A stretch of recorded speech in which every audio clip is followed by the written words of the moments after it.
Welcome to the glorious simplification. आज का हमारा सवाल था कि भाषा के प्रश्नों को किस तरह से हल करें। इसमें 2 या 3 चीज़ें ऐसी हैं जिनका हमें ध्यान रखना है और आज उन चीज़ों पर हम विस्तार से चर्चा करेंगे। सबसे पहले हम ये देख लेते हैं कि भाषा के प्रश्नों की प्रकृति किस तरह की होती है, ख़ास तौर से जब ऑब्जेक्टिव एग्ज़ाम होता है और जिसमें हमारे सामने 4 विकल्प होते हैं। हमसे परीक्षक अपेक्षा क्या करता है, अगर ये हम जान लेते हैं तो हमारे लिए बेहद आसान होगा कि हम भाषा के पेपर को अच्छी तरह से सॉल्व कर सकें। जो चीज़ें हम देखने वाले हैं वो हर तरह की भाषा के लिए प्रभावी है, चाहे आपकी भाषा हिंदी है, अंग्रेज़ी है, संस्कृत है, उर्दू है या पंजाबी है। सबसे पहली चीज़ जो लैंग्वेज पेपर में टेस्ट की जाती है वो है अपवाद का सिद्धांत, द रूल ऑफ एक्सेप्शन। मतलब ये हुआ कि अगर आप किसी ग्रामेटिकल पोर्शन को सॉल्व कर रहे हैं तो सामान्य जानकारी हर व्यक्ति के पास होती है। हर व्यक्ति उस सामान्य ग्रामर को अच्छी तरह से समझता है, जानता है, लेकिन यहाँ अपवाद मायने रखते हैं। फॉर एग्ज़ाम्पल कोई एक नियम है और उसके आधार पे हम 100 चीज़ों को सॉल्व कर सकते हैं, लेकिन 101 नंबर की चीज़ ऐसी है जिसे हम अपवाद कहते हैं, तो उसकी जानकारी हमारे लिए बहुत ज़्यादा महत्वपूर्ण हो जाती है। तो सबसे पहले आप ये देखें कि जिस लैंग्वेज को आप अटेम्प्ट करने वाले हैं उस लैंग्वेज में जितने एग्जेप्शन हैं क्या आपको उनकी जानकारी है या नहीं। इसको कैसे करना है कि आप अपने पूरे सिलेबस पे गौर करें। सिलेबस पे गौर करने के बाद में आप उन एरियाज़ को मार्कआउट कर लें जहां आपको अपवाद मिलते हैं। जैसे पर्यायवाची है, पर्यायवाची की रचना में हो सकता है अपवाद का नियम काम करता हो कि अमुक शब्द विशेष का पर्यायवाची या विलोम जो भी आप कह लें वो उस तरीके से नहीं बनेगा जैसे अन्य बनते हैं। तो ये चीज़ें आप बेटर समझते हैं। मेरा सब्जेक्ट हिंदी नहीं है इसलिए मैं डिटेल नहीं बता पाऊँगा। तो इन अपवादों का प्रबंधन करना आपको आना चाहिए और ये आप अच्छी तरह से कीजिए। इससे आप एक कंफर्ट जोन में आएंगे और आपकी मार्किंग अच्छी होगी। दूसरी चीज़ जो हम देखते हैं वो ये है कि किसी भी सब्जेक्ट को, ख़ास तौर से जब हम लैंग्वेज की बात करते हैं तो उसकी एक विशेष स्पेसिफिक टर्मिनोलॉजी होती है। अब वो टर्मिनोलॉजी हमारी समझ में आनी चाहिए। फॉर एग्जांपल अगर आप अंग्रेज़ी लेवल 2 से एग्ज़ाम दे रहे हैं तो आप जानते हैं कि वहाँ पर फैलेसी आ सकती है आपके लिए, अलिटरेशन आपके लिए आ सकता है। तो हमें उस टर्मिनोलॉजी को बहुत अच्छे तरीके से समझना है। क्योंकि रिट परीक्षा का लेवल उस तरह का नहीं है कि आपको कोई एग्जाम्पल दे दिया जाए और फिर उस आपसे कहा जाए कि भेद कीजिए, ऐसा कुछ नहीं है। इसका सीधे से क्वेश्चन आते हैं। फॉर एग्जाम्पल जैसे कोई पंक्ति दे दी गई है और आपको कहा जा रहा है कि अब आप पता लगाइए कि इसके अंदर कौन सी ग्रामेटिकल टर्मिनोलॉजी काम कर रही है, साहित्य की कौन सी टर्मिनोलॉजी काम कर रही है, तो आपको उसे पता लगाना है। ये काम बहुत सुव्यवस्थित तरीके से होना चाहिए, क्योंकि एक बार जो चीज़ आप पढ़ेंगे और वो आपके दिमाग में बैठ जाती है तो बाद में उसमें परिवर्तन करना इतना आसान नहीं होता है। इसका आप ध्यान रखें।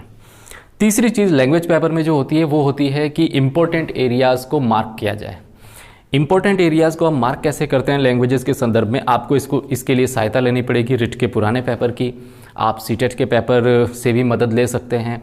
अन्य राज्यों की जो शिक्षक भर्ती प्रतियोगिताएं परीक्षाएं होती है उसमें लैंग्वेज पेपर किस तरह से आ रहा है उसकी मदद ले सकते हैं। लेकिन मेरा व्यक्तिगत तौर पर मत ये है कि आप रिट के पुराने पेपर को ही देखें, वो ज़्यादा फायदेमंद है, क्योंकि हमारे राज्य में जो परीक्षा होती है उसकी प्रकृति थोड़ी सी विशेष है। तो जब आप उस पेपर को देखेंगे, अगर हिंदी के संदर्भ में आप उसे देख रहे हैं तो आप ये पता लगा पाएंगे कि किस एरिया से क्वेश्चन किस तरह से आ रहा है।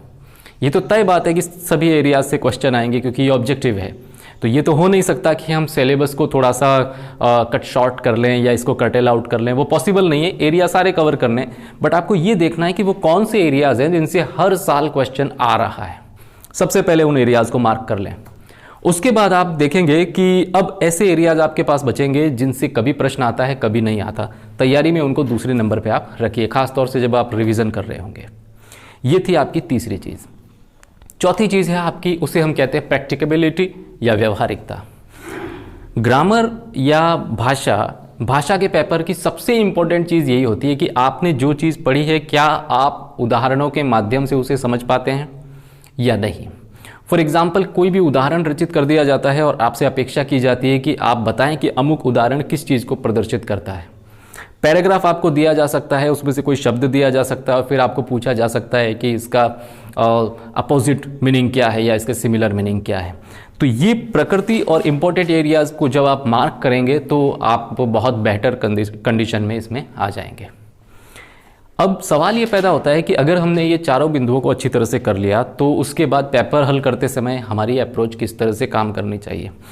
पिछले वीडियो में एक सवाल आया था कि सर हिंदी लैंग्वेज को पहले अटेम्प्ट किया जाए या अंग्रेज़ी लैंग्वेज को, अंग्रेजी लैंग्वेज को हम पहले अटेम्प्ट करें या हिंदी लैंग्वेज को। ये एक ऐसा प्रश्न है जिसका उत्तर देना मुमकिन नहीं है।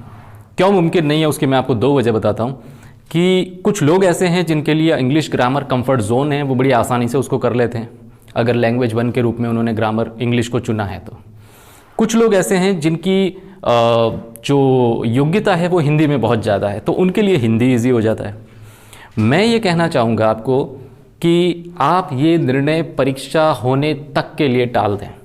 इसका मतलब ये हुआ कि जब आप परीक्षा हॉल में बैठेंगे और आपके सामने प्रश्न पत्र आएगा, उसके बाद आप तय करें कि आपको लैंग्वेज 1 को पहले करना चाहिए या लैंग्वेज 2 को पहले करना चाहिए या आप चाइल्ड साइकोलॉजी को पहले करना चाहते हैं। ये डिपेंड करता है आपके पेपर के स्तर पे। जो पैटर्न चला आ रहा है पिछले कुछ समय से शिक्षक भर्ती प्रतियोगी परीक्षाओं में, वो जरूर मैं आपको बता सकता हूँ। जो आप 2013 से अगर पेपर देखते हैं तो आप ये पाएंगे कि इसकी जो इम्पोर्टेंट एरियाज है उसमें लगातार बदलाव होता है।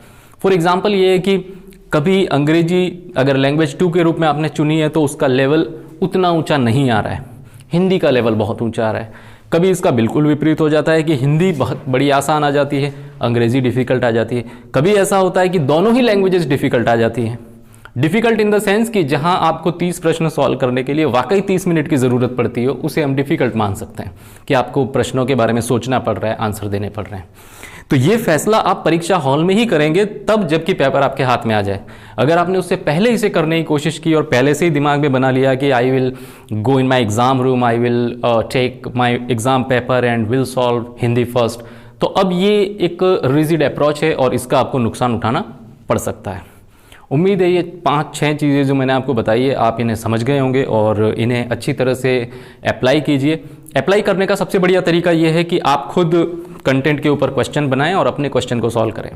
मॉडल पेपर के भरोसे न रहें क्योंकि आप जानते हैं उसका स्तर बहुत ज़्यादा ऊपर या बहुत ज़्यादा नीचे हुआ तो आपको नुकसान हो सकता है। आशा है आपकी तैयारी अच्छी चल रही होगी और ये वीडियो आपकी तैयारी को एक नई दिशा देगा। जय हिंद।